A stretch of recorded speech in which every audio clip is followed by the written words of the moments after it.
अस्सलामुअलैकुम वरहमतुल्लाहि वबरकातुहू। लेक्चर शुरू करने से पहले हम दुआ करेंगे, आप भी मेरे साथ ये दुआ पढ़ें। रब्बे ज़िदनी इल्मा, रब्बे ज़िदनी इल्मा, रब्बे ज़िदनी इल्मा। ऐ अल्लाह मेरे इल्म में इजाफा फरमा।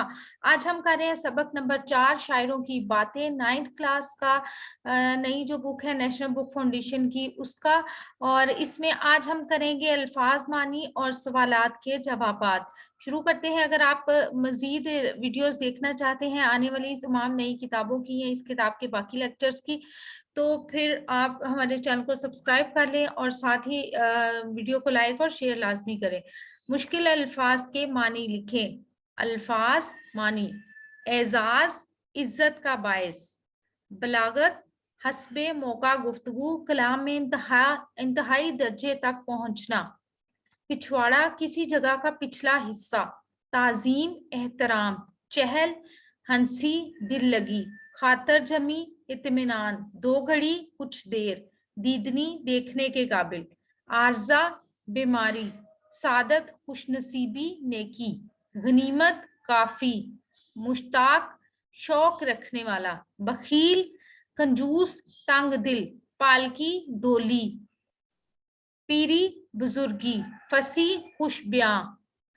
हस्बुल तलब, ख्वाहिश के मुताबिक। दीवान, शायरों के कलाम का मजमुआ। दस्तूर कदीम, पुराना कानून। धूल मारना, थप्पड़ मारना। ज़ईफ, कमजोर। आलम महवियत, हैरानी का आलम। फसाहत, बामानी कलाम। कामिल, पहुंचा हुआ, माहिर। सवालात के जवाबात की तरफ चलते हैं। सवाल नंबर 1 है, ख्वाजा मीर दर्द ने बादशाह को किस बात पर टोका? जवाब है इसका, ख्वाजा मीर दर्द ने बादशाह को मजलिस में पांव फैलाकर बैठने पर टोका और कहा कि ये अमर फकीर के अदाब के खिलाफ है। और जब बादशाह ने उज़र पेश किया कि मैं आर्जे से हूँ, तो मीर दर्द ने जवाब दिया कि अगर आर्जा था तो तकलीफ करने की क्या जरूरत थी। सवाल नंबर 2 है कि सैयद इंशा के दस्तार उतारने पर नवाब सादत अली खान ने क्या शरारत की? एक दिन खाना खाते हुए सैयद इंशा के दस्तार उतारने पर नवाब सादत अली खान ने जब इनका मुंडा हुआ सर देखा तो शरारतन पीछे से एक धूल मारी। जब सैयद इंशा ने जल्दी से सर पर टोपी रख ली और कहा कि बचपन में बुजुर्ग समझाया करते थे कि नंगे सर खाना खाते हैं तो शैतान धूले मारता है, और आज ये बात सच साबित हो गई।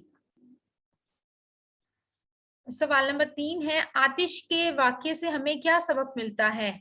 आतिश के वाक्य से, यहाँ पे आतिश से मुराद ख्वाजा हैदर अली आतिश है, ठीक है, जो शायर हैं। आतिश के वाक्य से हमें ये सबक मिलता है कि बेरोजगारी और कम आमदनी की वजह बनाकर अपना मुल्क और इलाका छोड़ने की बजाय वहीं दिल जमी से मेहनत करें तो अल्लाह ताला आपके रिस्क में बरकत डाल देगा, क्योंकि अल्लाह ताला जो कि रिस्क देने वाला है वो तो सब जगह एक ही है। सवाल नंबर 4 है, उस्ताद ज़ौक ने हाफिज वेरान को किस बात पर तंज की है? एक दिन जब हाफिज वेरान और उस्ताद ज़ौक बादशाह बहादुर शाह जफर के साथ इनके कुतब में थे, तो उस्ताद ज़ौक के सर पर बार बार चिड़ियां बैठने लगी। तो हाफिज वेरान बोले, हमारे सर पर तो नहीं बैठती। जब जिस पर उस्ताद ज़ौक ने तंज की कि चिड़ियां जानती हैं कि आप मुल्ला हाफिज और आलिम हैं और आपको मालूम है कि शिकार हलाल है, अभी इसको ज़िबा करके खा जाओगे, इसीलिए वो दीवानी नहीं कि आपके सर पर आकर बैठे। सवाल नंबर 5 है कि गालिब इस बात पर क्यों मुसर थे कि दिल्ली कॉलेज में इनका इस्तकबाल किया जाए?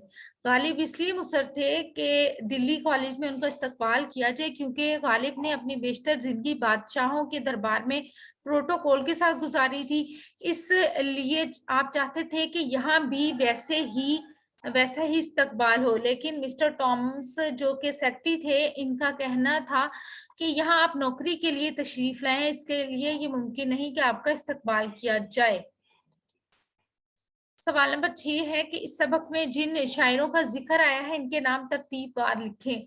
इस सबक में जिन शायरों का जिक्र आया है इनके नाम दर्ज झैल हैं: ख्वाजा मीर दर्द, सैयद इंशा, ख्वाजा हैदर अली आतिश, मोहम्मद इब्राहिम ज़ौक, हाफिज वेरान और मिर्जा असदुल्ला खान गालिब।